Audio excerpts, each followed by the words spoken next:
Welcome to the third series of the chapter, that is human settlement.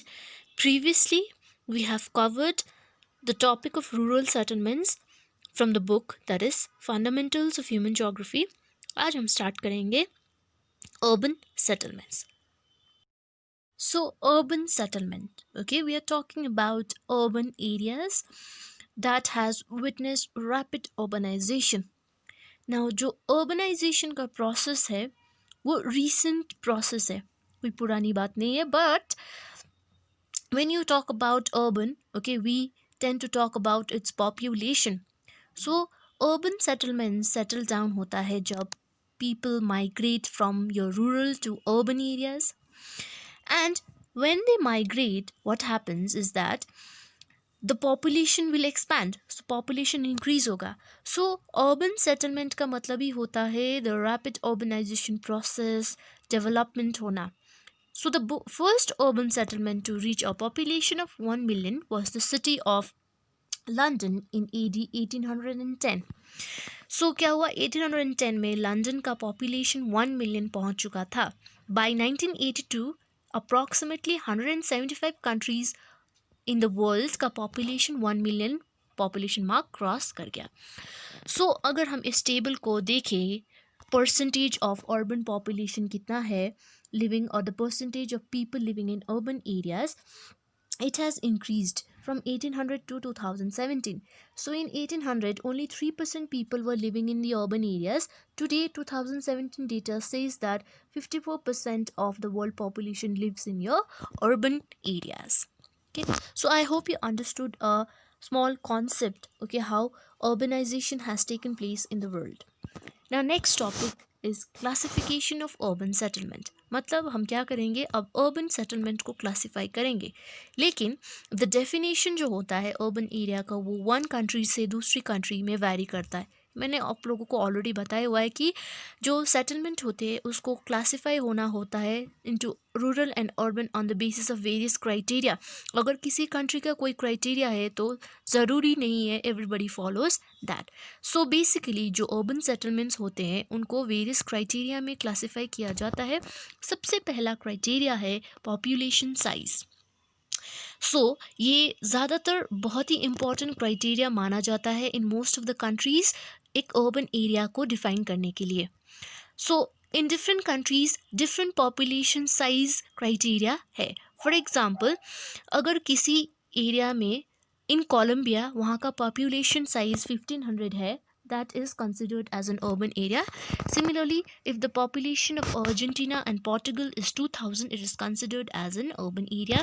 2500 in USA and Thailand, 5000 in India and 30,000 in Japan. ठीक है.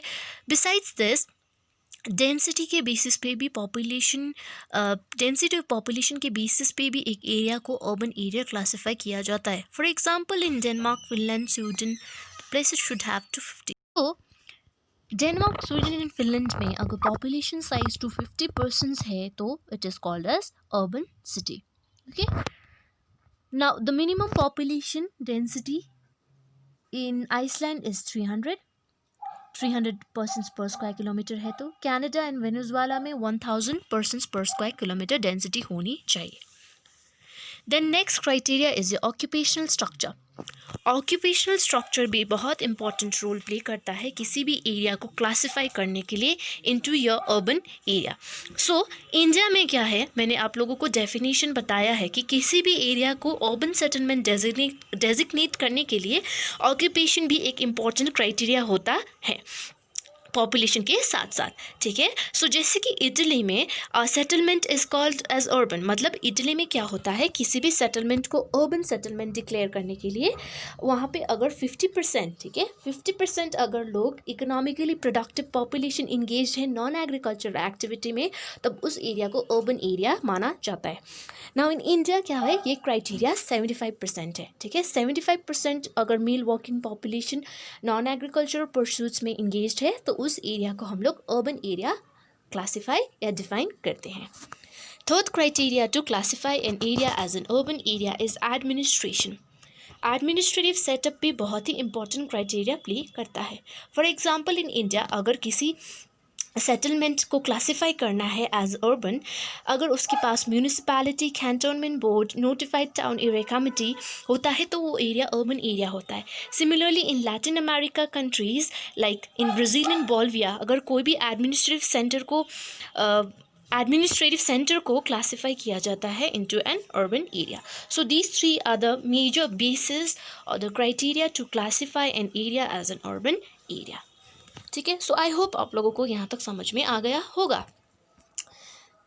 अब ये छोटा सा topic है जिसको मैं छोटे से तरीके से बोलूँगी, लोकेशन. नाउ लोकेशन, कोई भी अर्बन सेंटर कहाँ लोकेटेड होता है. सो location of any urban settlement is referenced with the function. मतलब एक कोई अर्बन सेंटर कहाँ लोकेटेड है वो उसके फंक्शन पे डिपेंड करता है. फॉर एग्जांपल अ सेटलमेंट कोई इंडस्ट्रियल टाउन है या कोई सेटलमेंट नेचुरल डिफेंस टाउन है, या कोई टाउन्स ऐसे जैसे जिसको हम लोग माइनिंग टाउन्स बोलते हैं, वो कहाँ लोकेटेड होते हैं, जनरली मिनरल रिसोर्स बेल्ट में लोकेटेड होंगे, है ना. इंडस्ट्रियल टाउन्स को हमें पता है उनको रॉ मटेरियल्स चाहिए तो वहाँ वो लोकेट होंगे. ना इनिशियली या अर्लियर जो अर्बन सेटलमेंट्स थे वो इनिशियली कहाँ लोकेटेड होते थे पहले के टाइम में, जहाँ पे पानी होता था, ओके, जहाँ पे बिल्डिंग मटेरियल्स होता था, जहाँ पे फर्टिलिटी होती है तो फर्टाइल लैंड्स होता है.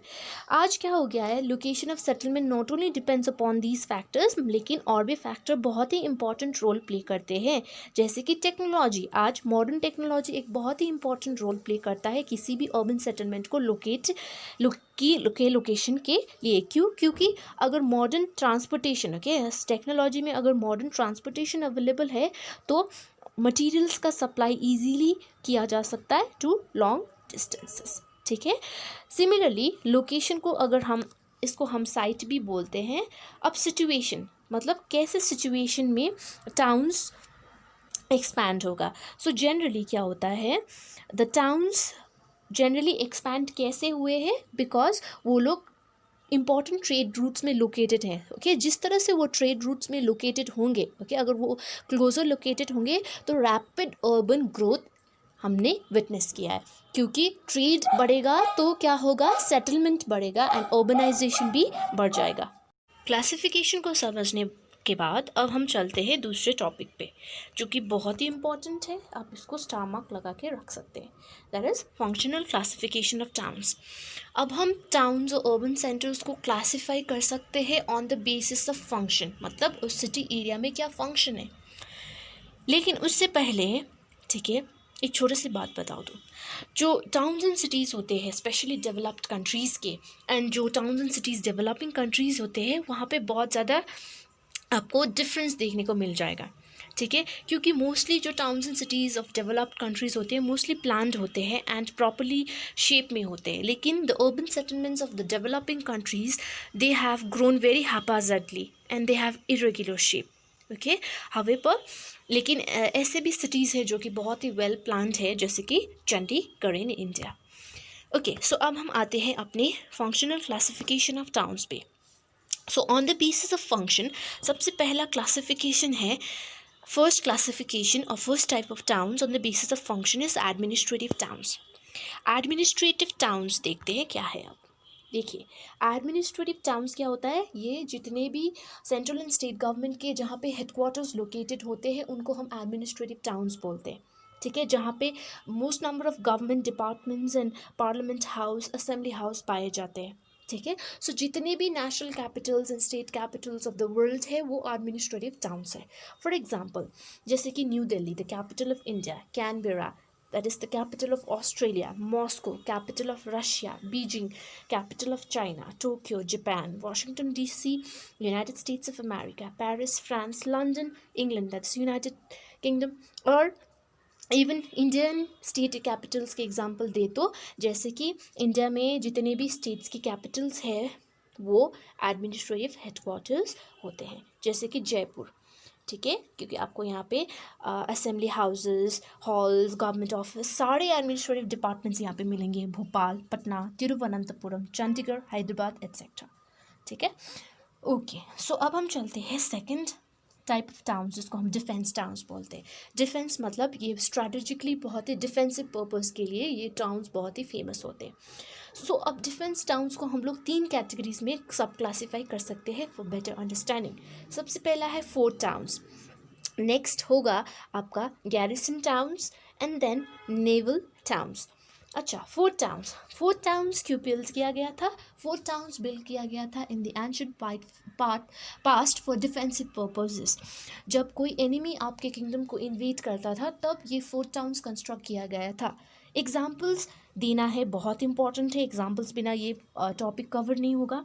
एंड इवन एग्जामिनेशन पॉइंट में ध्यान रखिएगा, जब भी ये क्वेश्चन अटैम्प्ट करना है आप लोगों को तब एग्जाम्पल्स बिना मत लिखिए। सो फोर्ट टाउन्स होते हैं, ठीक है। फोर्ट्स का मतलब आई होप आप समझ में आ रहा है, ठीक है। ये घर, जिसको गढ़ बोलते हैं, वॉल्स होते हैं, बिग वॉल्स, जैसे कि छत्तीसगढ़ में आपको फोर्ट्स मिल जाएंगे, अलीगढ़ में, इलाहाबाद, हैदराबाद, जोधपुर, ये सारे फोर्ट टाउन्स है एंड ये इसी फंक्शन के लिए फेमस है। नेक्स्ट है आपका गैरिसन टाउन्स। ना गैरिसन टाउन्स क्या होते हैं? जहाँ पे आर्मी कंटिजेंट्स पोस्टेड होते हैं। फॉर एग्जांपल माओ इन मध्य प्रदेश, जो कि इंदौर में लोकेटेड है। ये एक बहुत ही इंपॉर्टेंट एग्जांपल है गैरिसन का, गैरिसन टाउन। इसका एब्रीवेटेड फॉर्म क्या होगा? Military headquarter of war. Then third, defence towns के under naval towns. Naval means ये नेवी के लिए है, ठीक है। ये नेवी को फैसिलिटीज़ देता है ये टाउन्स, नेवी जहाँ पे होता है, जैसे कि Kochi and Karwar, certain examples of naval towns. Okay, then next we have the next type of classification, that is cultural towns. Now ये towns famous होते हैं अपने culture के लिए। culture हो सकता है कुछ भी, चाहे वो religion हो, education ये हो, या कुछ भी। so हम लोग cultural towns को classify करेंगे into 2 categories, sub categories, educational towns and religious towns. now educational towns क्या है? एजुकेशनल टाउन्स मतलब ये टाउन्स पहले से अपने एजुकेशन के लिए फ़ेमस है, एजुकेशनल फैसिलिटीज़ के लिए फ़ेमस है एंड यहाँ पे लोग जाते हैं एजुकेशनल पर्पस के लिए, क्योंकि यहाँ पे big universities, colleges, schools, libraries top class मिलेंगे आपको। सो फॉर एग्जांपल्स, जैसे कि Oxford and Cambridge in England university में है, इजंट इट? ये यूनिवर्सिटीज़ इंग्लैंड में है। Then Roorkee, Patnagarh, Shantiniketan, Varanasi, Pilani in India are certain examples of your educational towns. Then next we have the religious towns. Now religious towns मतलब वो famous हुए अपने religious importance के लिए, जैसे कि वैटिकन सिटी, लासा, अयोध्या, हरिद्वार, वाराणसी, इलाहाबाद, अमृतसर, वैष्णो देवी, मथुरा, मक्का, अजमेर, इवन जेरूसलम, ये सारे अपने रिलीजियस पर्पस के लिए फेमस है। यहाँ पे लोग रिलीजियस डिवाइनिटी के लिए जाते हैं, पिलग्रिमेज के लिए जाते हैं एंड एक्सेट्रा। ओके, देन हम लोग आते हैं कुछ और टाउन्स के क्लासिफिकेशन पे, इसको हम लोग कलेक्शन सेंटर्स बोलते हैं। तो इनमें है mining towns, then fishing towns और lumbering towns. So mining towns क्या है? माइनिंग टाउन्स वो है जहाँ पे मिनरल रिच एरियाज़ होते हैं, जहाँ पे मिनरल ज़्यादा पाए जाते हैं, उसको हम माइनिंग टाउन्स बोलते हैं। For example Johannesburg in Africa, Coolgardie and Kalgoorlie in Australia and Digboi, Jharia, Raniganj, Dhanbad, Khetri in India are certain examples of mining towns. Next B, fishing towns. Fishing towns means यहाँ पे फिशिंग मेन फंक्शन है, जैसे कि कैलिकट, कोची, पौंडीचेरी में। Next है आपका लंबरिंग टाउन, मतलब यहाँ पे टाउन द मेन फंक्शन क्या है? To collect and process wood, like जैसे कि Grand Falls and Corner Brooks in Canada, Nepal Nagar, Kathgodam and Haldwani in India are certain examples of lumbering towns. अब हम आते हैं अपने दूसरे क्लासिफिकेशन के पर, जिसको हम लोग इंडस्ट्रियल टाउन्स में क्लासीफाई करेंगे। सो इंडस्ट्रियल टाउन्स क्यों बोला जाता है? क्योंकि यहाँ पे इंडस्ट्रियल डेवलपमेंट विटनेस किया गया था, जैसे कि इंडियन एग्जाम्पल्स से देखते हैं Jamshedpur, Bhilai, Rourkela and Ahmedabad, Faridabad, Surat, Kanpur, Manchester. In since world का डील कर रहे हैं हम लोग तो वर्ल्ड एग्जाम्पल्स देना नहीं भूलना। लिवरपूल, बर्मिंघम, पिट्सबर्ग, ठीक है, जो कि बहुत ही फेमस है आयरन एंड स्टील इंडस्ट्री के लिए, ये यूएसए में लोकेटेड है। एंड यंगस्टन्स है बहुत ही फेमस इंडस्ट्रियल टाउन, क्योंकि यहाँ पे फेमस इंडस्ट्रीज लोकेटेड है। ओके, देन नेक्स्ट टाउन्स पे हम लोग आते हैं, जिसको हम लोग डिस्ट्रीब्यूशन सेंटर्स भी बोलते हैं एंड उसको क्लासीफाई कर सकते हैं ट्रेडिंग टाउन्स में and port towns. Trading towns मतलब यहाँ पे एक्सचेंज ज़्यादा होता है, that is exchange of goods and services. ठीक है, so examples are Dusseldorf of Germany, Winnipeg Canada, Lahore of Pakistan, Baghdad of Iraq, and Agra in India are certain important trading towns. Then we have the port towns. Port towns मतलब ये कहाँ located होंगे, ये सी coastal area पे located होंगे and यहाँ पे export import का एक्टिविटी चलता है. फॉर एग्जाम्पल वेरी फेमस, ये बहुत ही फेमस है, Mumbai, Chennai, I hope you know, Kolkata, Thiruvananthapuram, Visakhapatnam and Kandla. Kandla कहाँ लोकेटेड है, गुजरात में. ठीक है, कांडला पोर्ट, ये इंडियन कोस्टल एरियाज में. ना वर्ल्ड एग्जाम्पल्स क्या है, Tokyo, Hong Kong, Singapore, London, New York, Liverpool, Rotterdam are important port towns. उसके बाद आते हैं हम लोग रिक्रिएशनल टाउन्स. रिक्रिएशनल टाउन्स मतलब ये होता है जहाँ पे हम लोग हॉलीडे करने के लिए जाते हैं, हॉलीडे बिताने के लिए, कुछ लेजर टाइम बिताने के लिए वहाँ पे जाएंगे जहाँ पे attractive environment, beautiful environment. Okay, so ये एक तरह से हमारे लिए रिक्रिएशन हुआ. So such towns include Srinagar, Shimla, Darjeeling, Nainital, Mussoorie etcetera are certain examples of recreational towns of the world. ठीक है, और भी बहुत सारे ऐसे टाउन्स हैं जो आज फंक्शन के बेसिस पे इवॉल्व हो रहे हैं. सो ये मैंने आप लोगों को बेसिक क्लासिफिकेशन बता दिया है.